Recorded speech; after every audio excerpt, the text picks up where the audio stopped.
ಮೂಡ ಹಗರಣ ಸಂಬಂಧ prosecution ಸುಳಿಯಲ್ಲಿರೋ CM ಸಿದ್ದರಾಮಯ್ಯಗೆ ಮತ್ತೂ 2 ದಿನ ತಾತ್ಕಾಲಿಕ ರಿಲೀಫ್ ಸಿಕ್ಕಿದೆ.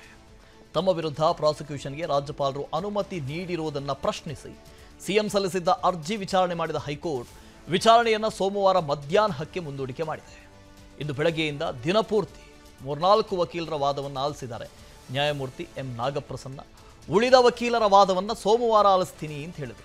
ಇದಕ್ಕೂ ಮೊದಲು ಬೆಳಗ್ಗೆ ರಾಜ್ಯಪಾಲರ ಪರವಾಗಿ ಸಾಲಿಸಿಟರ್ ಜನರಲ್ ತುಷಾರ್ ಮೆಹ್ತಾ ವಾದ ಮಾಡಿ ಪ್ರಾಸಿಕ್ಯೂಷನ್ಗೆ ರಾಜ್ಯಪಾಲರು ಅನುಮತಿ ನೀಡಿದ್ದನ್ನು ಪ್ರಬಲವಾಗಿ ಸಮರ್ಥಿಸಿಕೊಂಡರು.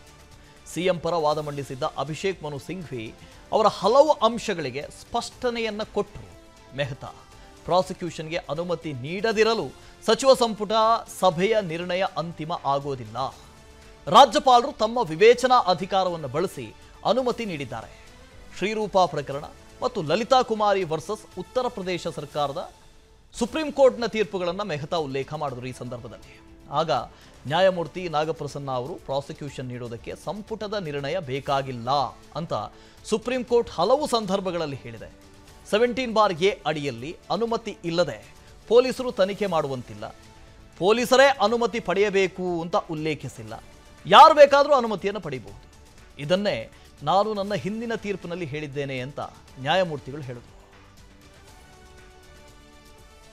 ಇನ್ನು ಸಿಎಂ ಕೇಸ್ಗೆ ಪ್ರಾಸಿಕ್ಯೂಷನ್ ಅನುಮತಿ ನೀಡುವ ಬಗ್ಗೆ ವಾದ ಮಂಡಿಸಿದಂಥ ಮೆಹ್ತಾ ರಾಜ್ಯಪಾಲರು ಅನುಮತಿ ನೀಡುವ ಮುನ್ನ ಪ್ರತಿ ಹಂತದಲ್ಲೂ ನೋಟ್ ಸಿದ್ಧಪಡಿಸಿದ್ದಾರೆ. ಅದಾದ ನಂತರವೇ ಪ್ರಾಸಿಕ್ಯೂಷನ್ಗೆ ಅನುಮತಿಯನ್ನು ಕೊಟ್ಟಿದ್ದಾರೆ ಅಂತ ಹೇಳಿ ರಾಜ್ಯಪಾಲರ ನೋಟನ್ನು ಕೋರ್ಟ್ಗೆ ಸಲ್ಲಿಕೆ ಮಾಡಿದರು. ಸಚಿವ ಸಂಪುಟವನ್ನು ಸಿಎಂ ಆಯ್ಕೆ ಮಾಡ್ತಾರೆ. ಹೀಗಾಗಿ ಸಚಿವ ಸಂಪುಟ ಸಿಎಂ ವಿರುದ್ಧ ನಿರ್ಣಯ ತೆಗೆದುಕೊಳ್ಳಲು ಸಾಧ್ಯವೇ ಅಂತ ಪ್ರಶ್ನೆ ಮಾಡ್ತಾರೆ. ಇನ್ನು 3 ಅರ್ಜಿಗಳ ಬಗ್ಗೆ ರಾಜ್ಯಪಾಲರು ಉಲ್ಲೇಖಿಸಿದ್ದಾರೆ. ಆದರೆ ನಮಗೆ ಒಂದೇ ದೂರಿನ ಬಗ್ಗೆ ಮಾಹಿತಿ ನೀಡಿದರು ಅಂತ ಸಿಎಂ ವಾದಕ್ಕೆ ಉತ್ತರ ಕೊಟ್ಟಂತ ಮೆಹ್ತಾ ಎಲ್ಲ ದೂರುಗಳು ಒಂದೇ ವಿಷಯದ್ದಾಗಿದೆ, ಹಾಗಾಗಿ ಒಂದೇ ಅರ್ಜಿ ಅಂತ ಪರಿಗಣಿಸಲಾಗಿದೆ, ಪ್ರತ್ಯೇಕವಾಗಿ ಶೋಕಾಸ್ ನೋಟಿಸ್ ಕೊಡುವ ಅಗತ್ಯ ಇಲ್ಲ ಅಂತ ಅಂದರು. ಈ ಪ್ರಕರಣದ ಬಗ್ಗೆ ಸಿಎಂ ಆಗಲಿ ಸಚಿವ ಸಂಪುಟವಾಗಲಿ ಸಾಮಾನ್ಯ ವಿವೇಚನೆಯನ್ನು ಬಳಸಿಲ್ಲ ಅಂತ ದೂರಿದ ಮೆಹ್ತಾ ಈ ಪ್ರಕರಣದ ಬಗ್ಗೆ ಅಡ್ವೊಕೇಟ್ ಜನರಲ್ ಸಲ್ಲಿಸಿದಂಥ ವರದಿಯನ್ನು ಸಂಪುಟ ಸಭೆ ಮತ್ತು ಸಿಎಂ ಯಥಾವತ್ತಾಗಿ ರಾಜ್ಯಪಾಲರಿಗೆ ಸಲ್ಲಿಕೆ ಮಾಡಿದ್ದಾರೆ. ಒಂದು ಫುಲ್ ಸ್ಟಾಪು ಕಾಮ ಯಾವುದೂ ಬದಲಾಗಿಲ್ಲ. ಬೆಂಗಳೂರು ನಗರ ITBT ಮತ್ತು AI ಟೆಕ್ನಾಲಜಿಗೆ ಪ್ರಸಿದ್ಧ. ಇಂಥ ನಗರದಲ್ಲಿ ಇರೋರು ಸರಿಯಾಗಿ ಕಾಪಿ ಪೇಸ್ಟ್ ಸಹ ಮಾಡಿಲ್ಲ ಅಂತ ಈ ಅಂಶವನ್ನು ನ್ಯಾಯಾಧೀಶರ ಗಮನಕ್ಕೆ ತಂದರು. 17(a) ಪ್ರಕರಣಕ್ಕೆ ಅನುಮತಿ ನೀಡುವಾಗ ಹಣದ ವ್ಯವಹಾರ ಆಗಿದೆ ಅಂತ ರಾಜ್ಯಪಾಲರು ಹೇಳಿಲ್ಲ. ತನಿಖೆಗೆ ಯೋಗ್ಯವಾದ ಪ್ರಕರಣ ಅಂತ ಪ್ರಾಸಿಕ್ಯೂಷನ್ಗೆ ಅನುಮತಿಯನ್ನು ಕೊಟ್ಟಿದ್ದಾರೆ. ಆಡಳಿತಾತ್ಮಕ ನಿರ್ಧಾರಕ್ಕೆ ಯಾವುದೇ ವಿಚಾರಣೆ ಬೇಕಾಗಿಲ್ಲ. ಎಲ್ಲವನ್ನ ಇದೇ ಹಂತದಲ್ಲಿ ವಿವರಿಸಿದ್ರೆ ಸಾಕ್ಷ್ಯ ನಾಶ ಆಗುವ ಸಾಧ್ಯತೆ ಇದೆ ಅಂತ ಮೆಹ್ತಾ ನ್ಯಾಯಾಲಯದ ಗಮನಕ್ಕೆ ತಂದರು. ಇನ್ನು ರಾಜ್ಯಪಾಲರ ಪರ ಸಾಲಿಸಿಟರ್ ಜನರಲ್ ತುಷಾರ್ ಮೆಹ್ತಾ ವಾದ ಮಂಡನೆಯ ನಂತರ ದೂರುದಾರ ಸ್ನೇಹಮಯಿ ಕೃಷ್ಣ ಅವರ ಪರ ವಕೀಲ ಮಣಿಂದರ್ ಸಿಂಗ್ ವಾದ ಮಂಡನೆ ಮಾಡಿದರು. ಈ ಪ್ರಕರಣ ತನಿಖೆಗೆ ಅತ್ಯಂತ ಯೋಗ್ಯವಾದ ಪ್ರಕರಣ. ಭೂಮಿಯನ್ನು ಮೂಡ ವಶಪಡಿಸಿಕೊಂಡು ಸೈಟು ಹಂಚಿಕೆಯಾದ ಮೇಲೆ ಮತ್ತೆ ಹೇಗೆ ಕಂದಾಯ ಭೂಮಿಯಾಗಿ ಪರಿವರ್ತನೆ ಆಗಿದೆ? ಆಗ ನ್ಯಾಯಾಧೀಶರು 2004ರಲ್ಲಿ ಕೃಷಿ ಜಮೀನು ಅಂತ ಹೇಗಾಯಿತು ಅಂತ ಪ್ರಶ್ನೆ ಮಾಡ್ತಾರೆ. ಮತ್ತೆ ವಾದ ಮಂಡಿಸಿದ ಮಣಿಂದರ್ ಸ್ವಾಧೀನಪಡಿಸಿಕೊಂಡ ಜಮೀನು ಹೇಗೆ ಡಿನೋಟಿಫಿಕೇಶನ್ ಮಾಡೋದಕ್ಕೆ ಸಾಧ್ಯ? 2004ರಲ್ಲಿ 3.24 ಲಕ್ಷ ರೂಪಾಯಿ ಮೌಲ್ಯದ ಜಮೀನು 2024ಕ್ಕೆ ಬಂದಾಗ ಅಂದರೆ 20 ವರ್ಷಗಳಲ್ಲಿ 55 ಕೋಟಿ ಆಗಿದೆ. ಇಷ್ಟು ಮೌಲ್ಯ ಎಷ್ಟು ರೈತರಿಗೆ ಸಿಕ್ಕಿದೆ? ಇಲ್ಲಿ ಜನರ ಹಣವನ್ನು ಜನಸೇವಕನೇ ಲೂಟಿ ಮಾಡುವ ಸಂಚಾಗಿದೆ. ಈ ಬಗ್ಗೆ ಯಾಕೆ ತನಿಖೆ ಆಗಬಾರದು ಅಂತ ಪ್ರಶ್ನೆ ಮಾಡ್ತಾರೆ. ಒಮ್ಮೆ ಭೂಸ್ವಾಧೀನ ಅಂತಿಮವಾದರೆ ಬದಲಿ ಜಾಗಕ್ಕೆ ಅವಕಾಶ ಇಲ್ಲ. ಪರಿಹಾರ ಹಣಕ್ಕೆ 9% ಬಡ್ಡಿ ಪಡೆಯುವುದಕ್ಕೆ ಅವಕಾಶ ಇದೆ ಅಷ್ಟೇ. ಒಮ್ಮೆ ಪರಿಹಾರ ಪಡೆದುಕೊಂಡ್ರೆ ಮಾಲೀಕತ್ವ ಕಳೆದುಕೊಳ್ತಾನೆ. ಹೀಗಿದ್ದಾಗ ಮತ್ತೆ ಆ ಜಾಗ ಹೇಗೆ ಮಾರಾಟ ಮಾಡೋದಕ್ಕೆ ಬರುತ್ತೆ? ಇದನ್ನು ಗಮನಿಸಿದ್ರೆ ಅಗತ್ಯ ದಾಖಲೆಗಳನ್ನು ಸೃಷ್ಟಿಸಿದಂತೆ ಕಾಣ್ತಾ ಇದೆ. ಆದ್ದರಿಂದ ಈ ಬಗ್ಗೆ ಸರ್ಕಾರದಲ್ಲಿ ಬರುವಂಥ ಅಧಿಕಾರಿಗಳಿಂದ ತನಿಖೆ ಮಾಡಿಸೋದಕ್ಕೆ ಸಾಧ್ಯನೇ ಇಲ್ಲ. ಸ್ವತಂತ್ರ ತನಿಖಾ ಸಂಸ್ಥೆಯಿಂದ ತನಿಖೆ ಆಗಬೇಕು ಅಂತ ಮಣಿಂದರ್ ಸಿಂಗ್ ಒತ್ತಾಯ ಮಾಡಿದರು. ಇನ್ನು ಮೂಡ ಹಗರಣದಲ್ಲಿ ಇನ್ನೊಬ್ಬ ದೂರುದಾರ ಪ್ರದೀಪ್ ಕುಮಾರ್ ಇವರ ಪರವಾಗಿ ಹಿರಿಯ ವಕೀಲ ಪ್ರಭುಲಿಂಗನಾವದಿಗೆ ವಾದ ಮಂಡನೆ ಮಾಡಿದರು. ಸಿಎಂ ವಿರುದ್ಧವೇ ಆರೋಪ ಬಂದಾಗ ಸಿಎಂ ರಚಿಸಿರುವ ತನಿಖೆಯನ್ನು ಒಪ್ಪೋದಕ್ಕೆ ಹೇಗೆ ಸಾಧ್ಯ ಅಂತ ಪ್ರಶ್ನೆ ಮಾಡಿದರು. ಈ ಪ್ರಕರಣದಲ್ಲಿ ಎಲ್ಲ ಕಾನೂನುಗಳು ಉಲ್ಲಂಘನೆಯಾಗಿದ್ದಾವೆ. ಸ್ವಾಧೀನಪಡಿಸಿಕೊಂಡ ಭೂಮಿಗೆ ಪರಿಹಾರ ಹಣ ನಿಗದಿಪಡಿಸಿದ 48 ಗಂಟೆಗಳ ನಂತರ ಮೃತಪಟ್ಟವರ ಹೆಸರಿಗೆ ಈ ಭೂಮಿ ಡಿನೋಟಿಫಿಕೇಶನ್ ಆಗಿದೆ. ಅಲ್ಲದೆ ಮೂಲ ಮಾಲೀಕರ ಹೆಸರನ್ನು ಬಿಟ್ಟು ಇನ್ನೊಬ್ಬರ ಹೆಸರಲ್ಲಿ ರಿಜಿಸ್ಟರ್ ಮಾಡಲಾಗಿದೆ ಅಂತ ಲೋಪವನ್ನು ನ್ಯಾಯಮೂರ್ತಿಗಳ ಗಮನಕ್ಕೆ ತರ್ತಾರೆ. ಒಂದು ಹಂತದಲ್ಲಿ ಮಾತನಾಡಿದಂಥ ನ್ಯಾಯಾಧೀಶರು, ಈ ಪ್ರಕರಣದಲ್ಲಿ ಬಹಳ ಜನ ವಾದ ಮಂಡನೆ ಮಾಡಿದ್ದೀರಿ, ಆದರೆ ಮುಖ್ಯಮಂತ್ರಿಗಳ ಪಾತ್ರ ಏನು ಅಂತ ಯಾರು ಹೇಳಿಲ್ವೇ ಅಂತ ಕೇಳ್ತಾರೆ. ಆಗ ಮತ್ತೆ ವಾದ ಮುಂದುವರಿಸಿದ ನಾವದಗಿ, ಡಿನೋಟಿಫಿಕೇಶನ್ ಆದಾಗ ಸಿದ್ದರಾಮಯ್ಯ DCM ಆಗಿದ್ರು, ಲ್ಯಾಂಡ್ ಕನ್ವರ್ಷನ್ ಆದಾಗಲೂ ಸಿದ್ದರಾಮಯ್ಯ DCMೇ ಆಗಿದ್ರು ಅಂತ ಹೇಳ್ತಾರೆ. ಆಗ ನ್ಯಾಯಾಧೀಶರು, ಈ ಬೆಳವಣಿಗೆ ನಡೆದಾಗಲೆಲ್ಲ ಸಿದ್ದರಾಮಯ್ಯ DCM ಅಥವಾ CM ಆಗಿದ್ರು ಅಲ್ವಾ, ಇದೇ ತಾನೇ ನಿಮ್ಮ ಆರೋಪ ಅಂತ ಕೇಳ್ತಾರೆ. ಮರು ಪ್ರಶ್ನೆ ಮಾಡ್ತಾರೆ. 2004ರಲ್ಲಿ CM ಪತ್ನಿ ಸಹೋದರ ಮಲ್ಲಿಕಾರ್ಜುನ ಸ್ವಾಮಿ ಅವರು ಖರೀದಿ ಮಾಡ್ತಾರೆ ಈ ಭೂಮಿಯನ್ನ. 2005ರಲ್ಲಿ ಅಸ್ತಿತ್ವವೇ ಇಲ್ಲದ ಕೃಷಿ ಭೂಮಿಗೆ ತಹಶೀಲ್ದಾರ್ ಸ್ಥಳ ಪರಿಶೀಲನೆ ಮಾಡಕ್ಕೆ ಬರ್ತಾರೆ ಮತ್ತು ಅಂದಿನ DC ಕುಮಾರ್ ನಾಯಕ್ ಭೂ ಪರಿವರ್ತನೆ ವರದಿಯನ್ನು ಕೊಡ್ತಾರೆ.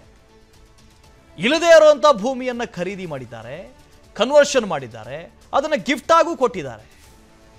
ಇವೆಲ್ಲ ಒಂದು ಹೊಸ ದಾಖಲೆಗಳನ್ನು ಸೃಷ್ಟಿ ಮಾಡಿರೋದು, ನಕಲಿ ದಾಖಲೆಗಳನ್ನು ಸೃಷ್ಟಿ ಮಾಡಿರೋದು, ಇದೆಲ್ಲವೂ ಅಕ್ರಮ ಅಂತ ವಾದ ಮಂಡನೆ ಮಾಡ್ತಾರೆ. ಜೊತೆಗೆ ಮಾಜಿ CM SR ಬೊಮ್ಮಾಯಿ ಕೇಸನ್ನು ಪ್ರಸ್ತಾಪ ಮಾಡಿದಂಥ ಪ್ರಭುಲಿಂಗನಾವದಿಗೆ ಸುಪ್ರೀಂ ಕೋರ್ಟ್ನ ಹಲವು ತೀರ್ಪುಗಳನ್ನು ಉಲ್ಲೇಖಿಸಿ ರಾಜ್ಯಪಾಲರ ಅಧಿಕಾರವನ್ನು ಮೊಟಕುಗೊಳಿಸುವುದಕ್ಕೆ ಬರೋದಿಲ್ಲ, ಸಾಧ್ಯ ಇಲ್ಲ ಅಂತ ವಾದ ಮಂಡನೆ ಮಾಡ್ತಾರೆ. CM ಸೂಚನೆ ಮೇರೆಗೆ ಆಗಿರುವಂಥ ಕ್ಯಾಬಿನೆಟ್ ಸಭೆ ನಿರ್ಣಯಕ್ಕೆ ಯಾವುದೇ ಬೆಲೆ ಇರುವುದಿಲ್ಲ, ಇಂತಹ ನಿರ್ಣಯವನ್ನು ರಾಜ್ಯಪಾಲರು ಪರಿಗಣಿಸುವ ಅಗತ್ಯ ಇಲ್ಲ ಅಂತ ವಾದ ಮಂಡನೆ ಮಾಡ್ತಾರೆ. ಮುಂದುವರಿಸಿ, ಮೂಡಾ ಕೇಸ್ನಲ್ಲಿ CM ಸಿದ್ದರಾಮಯ್ಯ ವಿರುದ್ಧ ರಾಜ್ಯಪಾಲರ ಪ್ರಾಸಿಕ್ಯೂಷನ್ ಪ್ರಶ್ನಿಸಿ ಸಲ್ಲಿಸಿದ್ದ ಅರ್ಜಿ ವಿಚಾರಣೆ ವೇಳೆ ಸಿದ್ದರಾಮಯ್ಯ ಪರ ವಕೀಲ ರವಿವರ್ಮ ಕುಮಾರ್, ಪ್ರೊಫೆಸರ್ ರವಿವರ್ಮ ಕುಮಾರ್ ಕೇಸಿಗೆ ಮಹತ್ವದ ತಿರುವೊಂದನ್ನು ಕೊಡ್ತಾರೆ. ಮೂಡಾ ಅಕ್ರಮದಲ್ಲಿ CM ಪತ್ನಿ ಮತ್ತು ಬಾಮೈದ ಮಲ್ಲಿಕಾರ್ಜುನ್ ಪಾತ್ರ ಇದೆ, ಸಿದ್ದರಾಮಯ್ಯ ಅವರದ್ದು ಯಾವುದೇ ಪಾತ್ರ ಇಲ್ಲ. ಯಾರೋ ಮಾಡಿದ ಕೆಲಸಕ್ಕೆ ಸಿದ್ದರಾಮಯ್ಯ ಹೇಗೆ ಹೊಣೆ ಆಗ್ತಾರೆ ಅಂತ ವಾದ ಮಂಡನೆ ಮಾಡ್ತಾರೆ.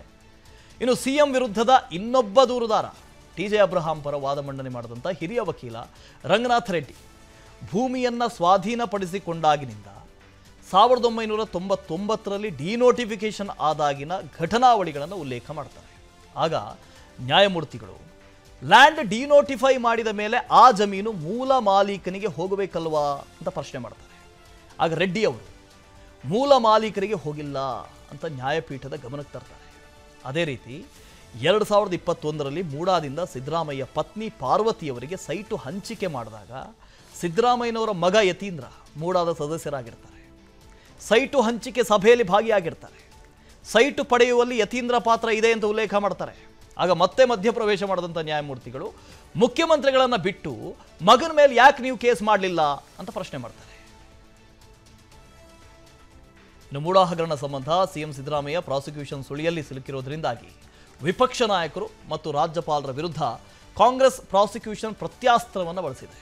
ಕೇಂದ್ರ ಸಚಿವ HD ಕುಮಾರಸ್ವಾಮಿ, ಶಶಿಕಲಾ ಜೊಲ್ಲೆ, ಮುರುಗೇಶ್ ನಿರಾಣಿ, ಜನಾರ್ದನ್ ರೆಡ್ಡಿ ವಿರುದ್ಧ ಪ್ರಾಸಿಕ್ಯೂಷನ್ಗೆ ಅನುಮತಿ ನೀಡುವಂತೆ ಒತ್ತಾಯಿಸಿ ವಿಧಾನಸೌಧದ ಗಾಂಧಿ ಪ್ರತಿಮೆಯಿಂದ ರಾಜಭವನದವರೆಗೆ ಕಾಂಗ್ರೆಸ್ ನಾಯಕರು ಪದಯಾತ್ರೆಯನ್ನು ಮಾಡಿದರು. ಬಳಿಕ DCM DK ಶಿವಕುಮಾರ್ ನೇತೃತ್ವದ ನಿಯೋಗ ರಾಜ್ಯಪಾಲರನ್ನು ಭೇಟಿಯಾಗಿ ವಿಪಕ್ಷ ನಾಯಕರ ಪ್ರಾಸಿಕ್ಯೂಷನ್ಗೂ ಅನುಮತಿ ಕೊಡಿ ಅಂತ ಮನವಿ ಮಾಡಿಕೊಂಡರು.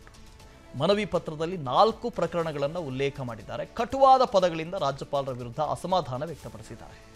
ವಿಪಕ್ಷ ನಾಯಕರ ಪ್ರಾಸಿಕ್ಯೂಷನ್ಗೆ ಭ್ರಷ್ಟಾಚಾರ ನಿಗ್ರಹ ಕಾಯ್ದೆಯ ಸೆಕ್ಷನ್ 19 ಅಡಿ ಅನುಮತಿ ಕೊಡಬೇಕು. ರಾಜ್ಯಪಾಲರ ಕಚೇರಿಯ ರಾಜಕೀಯ ದುರ್ಬಳಕೆ ನಿಲ್ಲಬೇಕು.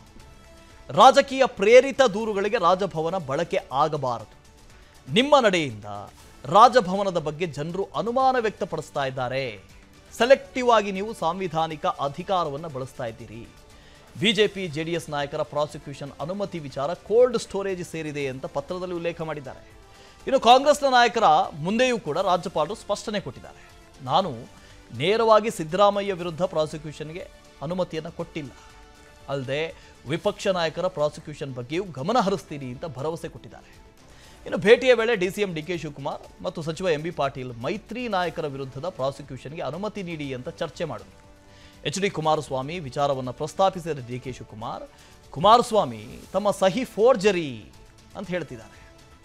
ಹೀಗಾಗಿ ಇದನ್ನು ಬಹಳ ಗಂಭೀರ ಪ್ರಕರಣ ಅಂತ ನೀವು ಪರಿಗಣಿಸಿ ಅವರ ವಿರುದ್ಧದ ಪ್ರಾಸಿಕ್ಯೂಷನ್ ಅರ್ಜಿಯ ಮೇಲೆ ಕ್ರಮ ಕೈಗೊಳ್ಳಿ ಅಂತ ಒತ್ತಾಯಿಸಿದರು. ಆತ ನಮ್ಮ ಇಲಾಖೆಯದ್ದು 2 ಕೇಸ್ಗಳಿದ್ದಾವೆ ಅಂತ MB ಪಾಟೀಲ್ ಹೇಳ್ತಾರೆ. ಪರೋಕ್ಷವಾಗಿ ನಿರಾಣಿ ಮತ್ತು ಶಶಿಕಲಾ ಜೊಲ್ಲೆ ಅವರ ವಿಚಾರವನ್ನು ಪ್ರಸ್ತಾಪ ಮಾಡ್ತಾರೆ. HD ಕುಮಾರಸ್ವಾಮಿ ಸೇರಿದಂತೆ ವಿಪಕ್ಷ ನಾಯಕರ ಪ್ರಾಸಿಕ್ಯೂಷನ್ಗೆ ಅನುಮತಿ ನೀಡುವಂತೆ ಬೀದಿಗಿಳಿದಿದ್ದಂಥ ಕಾಂಗ್ರೆಸ್ ನಾಯಕರು ರಾಜ್ಯಪಾಲರ ಮೇಲೆ ಒತ್ತಡ ತಂತ್ರವನ್ನು ಅನುಸರಿಸಿದ್ದಾರೆ. ಇದರ ಜೊತೆಗೆ ಸಿಎಂ ಸಿದ್ದರಾಮಯ್ಯ ಪರ ಒಗ್ಗಟ್ಟು ಪ್ರದರ್ಶನ ಮಾಡಿ ವಿಪಕ್ಷಕ್ಕೆ ಹಾಗೂ ರಾಜ್ಯದ ಜನತೆಗೆ ಸಂದೇಶ ರವಾನೆ ಮಾಡಿದ್ದಾರೆ. ಇದೇ ವೇಳೆ ಮಾತನಾಡಿದ ಕಾಂಗ್ರೆಸ್ ನಾಯಕರು ಸಿಎಂ ಸಿದ್ದರಾಮಯ್ಯ ಪರ ಬ್ಯಾಟ್ ಬೀಸಿದರು. ಮತ್ತೊಂದು ಕಡೆ ದಾಖಲೆಗಳಲ್ಲಿ ವೈಟ್ನರ್ ಬಳಸಿದ್ದ ವಿಚಾರಕ್ಕೆ ಪ್ರತಿಕ್ರಿಯೆ ನೀಡಿದ ಸಚಿವ ಭೈರತಿ ಸುರೇಶ್, ವೈಟ್ನರ್ ಇಲ್ಲ, ಪೈಟ್ನರೂ ಇಲ್ಲ, ಟೈಪ್ ಮಾಡುವಾಗ ಮಿಸ್ಟೇಕ್ ಆಗಿದೆ ಅಷ್ಟೇ ಅಂತ ಹೇಳ್ತಾರೆ. ಅಲ್ಲದೆ ಒಡೆದು ಹಾಕಿ ಬರೆದ್ರೆ ಅಪರಾಧನ ಅದು ಅಂತ ಪ್ರಶ್ನೆ ಮಾಡ್ತಾರೆ. ನಿರಾಣಿಯವ್ರ ಮೇಲೆ, ಶಶಿಕಲಾ ಜೊಲ್ಲೆಯವ್ರ ಮೇಲೆ, ಜನಾರ್ದನ್ ರೆಡ್ಡಿಯವ್ರ ಮೇಲೆ ಕೂಡ ಪ್ರಿವೆನ್ಷನ್ ಆಫ್ ಕರಪ್ಷನ್ ಆ್ಯಕ್ಟ್ ಮತ್ತು 2018 BNS ಹಿಂದೆ 197 CPC ಅದಕ್ಕೆ ಲೋಕಾಯುಕ್ತ ಪ್ರಿಯಲ್ ಅಪ್ರೂವಲ್ ಬೇಕು ಅಂತೇಳಿ 17A ಪ್ರಕಾರ ಇವತ್ತು ಅವರು ಕೇಳಿದ್ದಾರೆ. ಸೊ ಆದರೆ ನಮ್ಮ ಘನವೆತ್ತ ರಾಜ್ಯಪಾಲರು ನಮ್ಮ ಮಾತು ಸ್ನ್ಯಾಕ್ಸ್ ಕೊಟ್ಟಿದ್ದಾರೆ, ನಮ್ಮ ಮಾತನ್ನು ಆಲಿಸಿದ್ದಾರೆ, ನಮಗೆ ನ್ಯಾಯ ಕೊಡ್ತೇವೆ ಅಂತೇಳಿ ಭರವಸೆಯನ್ನು ಕೂಡ ಕೊಟ್ಟಿದ್ದಾರೆ. ಮುರುಗೇಶ್ ನಿರಾಣಿಯವ್ರ ಮೇಲೆ ಗೊತ್ತಿಲ್ಲ, ಆ ಪ್ರಶ್ನೆ ಏನು ಬರೋದೇ ಇಲ್ವಲ್ಲ. ಈಗ ಮುಖ್ಯಮಂತ್ರಿಗಳು ಪ್ರಶ್ನೆ ಈಗ ಬದಲಾಯಿಸೋದಾಗ್ಲಿ ಅಥವಾ ಬೇರೆಯವ್ರು ಮಾತಾಡೋದಾಗ್ಲಿ ಆ ಪ್ರಶ್ನೆನೇ ಬರೋದಿಲ್ಲ. ನಾವು ಈಗ ಸಿದ್ದರಾಮಯ್ಯನವರು ರಾಜೀನಾಮೆ ಕೊಡೋದಿಲ್ಲ, ನಾವು ಯಾತಕ್ಕೆ ರಾಜೀನಾಮೆ ಕೊಡಬೇಕು ಅಂತ ನಾವೆಲ್ಲರೂ ಹೇಳ್ತಾ ಇರುವಾಗ ಆ ಪ್ರಶ್ನೆ ಎಲ್ಲಿ ಬರುತ್ತೆ? ಅಕಸ್ಮಾತ್ ಪ್ರಶ್ನೆ ಬರೋದೇ ಇಲ್ಲ. ಪಕ್ಷಪಾತಿ ಧೋರಣೆಯನ್ನು ಬಿಟ್ಟು ಪ್ರತಿಪಕ್ಷ ನಾಯಕರುಗಳ ಮೇಲೆ ಏನು ಆರೋಪಗಳಿದ್ದಾವೆ, ತನಿಖಾ ಸಂಸ್ಥೆಯವರೇ ಬಂದು ಈ ಆರೋಪಗಳ ಬಗ್ಗೆ ತನಿಖೆ ಮಾಡಿ ಮೇಲ್ನೋಟಕ್ಕೆ ಇದರಲ್ಲಿ ಇವತ್ತು ಮಟೀರಿಯಲ್ ಇದೆ, ಇವರಿಗೆ ಪ್ರಾಸಿಕ್ಯೂಷನ್ ಮಾಡಲಿಕ್ಕೆ ಅನುಮತಿ ಕೊಡಿ ಅಂತ ಕೇಳಿದ್ದಾರೆ. ಆ ಕೇಳಿದ್ದಂಥವ್ರಿಗೆ ನ್ಯಾಯಯುತವಾಗಿ ಅನುಮತಿ ಕೊಡದೆ ಯಾರೋ ರಸ್ತೆ ಮೇಲೆ ಹೋಗುವಂಥವ್ರು ಒಂದು ಅರ್ಜಿ ಕೊಟ್ಟರೆ ಸನ್ಮಾನ್ಯ ಮುಖ್ಯಮಂತ್ರಿಗಳಿಗೆ ಅವರೇನು ಪ್ರಾಸಿಕ್ಯೂಷನ್ಗೆ ಅನುಮತಿ ಕೊಟ್ಟಿದ್ದಾರೆ. ಹೀಗಾಗಿ ಇವತ್ತು ಇಡೀ ರಾಜ್ಯದ ಜನ ನಮ್ಮ ಜೊತೆಯಲ್ಲಿದ್ದಾರೆ. ನಮ್ಮ ಮುಖ್ಯಮಂತ್ರಿಗಳ ಮೇಲೆ ನೀವು ಪ್ರಾಸಿಕ್ಯೂಷನ್ಗೆ ಅನುಮತಿ ಕೊಟ್ರಿ, ಯಾವುದೇ ಆಧಾರ ರಹಿತ ಆಪಾದನೆಗಳು ಅವೆಲ್ಲನೂ. IGP ಅವರು ತಮ್ಮ ಹತ್ರ ಪರ್ಮಿಷನ್ ಕೇಳಿದ್ದಾರೆ, ಜೊಲ್ಲೆ ಅವ್ರದ್ದು ಕೇಳಿದ್ದಾರೆ, ಕುಮಾರಸ್ವಾಮಿ ಅವ್ರು ಕೇಳಿದ್ದಾರೆ, ನಿರಾಣಿ ಅವ್ರು ಕೇಳಿದ್ದಾರೆ. ಒಬ್ಬ ವ್ಯಕ್ತಿ ಮೇಲೆ ಈ ಟಾರ್ಗೆಟ್ ಅನ್ನೋದನ್ನು ನಿಲ್ಲಿಸಬೇಕು. ಅದರಿಂದ ಈ 4 ಜನ ಯಾರಿದ್ದಾರೆ ತಮ್ಮ ಮುಂದೆ ಫೈಲ್ಗಳು ಬಿದ್ದವೆ 1 ವರ್ಷ 2 ವರ್ಷ 6 ತಿಂಗಳಿಂದ ಫಸ್ಟ್ ಕ್ಲಿಯರ್ ಮಾಡಿ ಅವ್ರ ಮೇಲೂ ಸಹ ಪ್ರಾಸಿಕ್ಯೂಷನ್ಗೆ ಅನುಮತಿ ಕೊಡಿ. ಇನ್ನು ಕಾಂಗ್ರೆಸ್ ನಾಯಕರ ಪಾದಯಾತ್ರೆಗೆ ಬಿಜೆಪಿ ನಾಯಕರು ಕೌಂಟರ್ ಕೊಟ್ಟಿದ್ದಾರೆ. ಕಾಂಗ್ರೆಸ್ ನಾಯಕರು ತಮ್ಮ ನಾಟಕ ನಿಲ್ಲಿಸಬೇಕು ಅಂತ ಕಿಡಿಕಾರಿರೋ ವಿಪಕ್ಷ ನಾಯಕ ಆರ್ ಅಶೋಕ್, ರಾಜ್ಯಪಾಲರು ಸತ್ಯಾಸತ್ಯತೆ ಪರಿಶೀಲಿಸಿ ತೀರ್ಮಾನಿಸ್ತಾರೆ. ಸಿದ್ದರಾಮಯ್ಯ ಒಬ್ಬರ ವಿರುದ್ಧವೇ ಪರ್ಮಿಷನ್ ಕೊಟ್ಟಿದ್ದಾರಾ ಅಂತ ಪ್ರಶ್ನೆ ಮಾಡಿದ್ರು.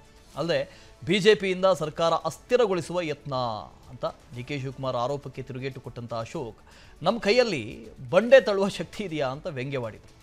ಮಾಜಿ ಸಚಿವ ಅಶ್ವಥ್ ನಾರಾಯಣ್, ಸಂಸದರಾದಂಥ ಜಗದೀಶ್ ಶೆಟ್ಟರ್, BY ರಾಘವೇಂದ್ರ ಕೂಡ ಕಾಂಗ್ರೆಸ್ ವಿರುದ್ಧ ವಾಗ್ದಾಳಿ ನಡೆಸಿದರು.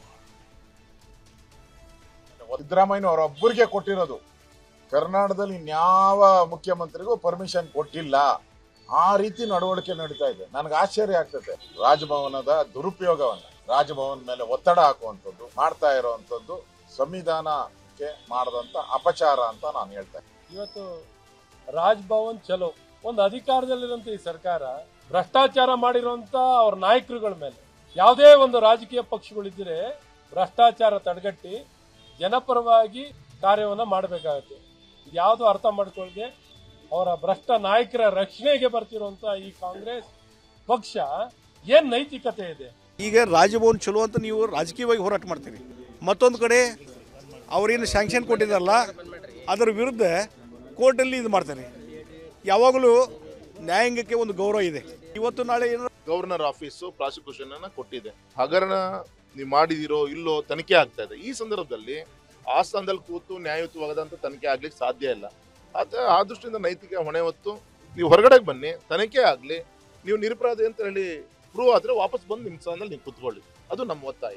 ಗವರ್ನರ್ ಆಫೀಸು ಪ್ರಾಸಿಕ್ಯೂಷನ್ ಅನ್ನ ಕೊಟ್ಟಿದೆ, ಹಗರಣ ನೀವು ಮಾಡಿದಿರೋ ಇಲ್ಲೋ ತನಿಖೆ ಆಗ್ತಾ ಇದೆ. ಈ ಸಂದರ್ಭದಲ್ಲಿ ಆ ಸ್ಥಾನದಲ್ಲಿ ಕೂತು ಇನ್ನು ಕೋವಿಡ್ ಹಗರಣ ಸಂಬಂಧ ಸಿಎಂ ಸಿದ್ದರಾಮಯ್ಯಗೆ ನಿವೃತ್ತ ನ್ಯಾಯಾಧೀಶರಾದ ಜಾನ್ ಮೈಕಲ್ ಖುನ್ನಾ ವರದಿ ಸಲ್ಲಿಸಿದ್ದಾರೆ.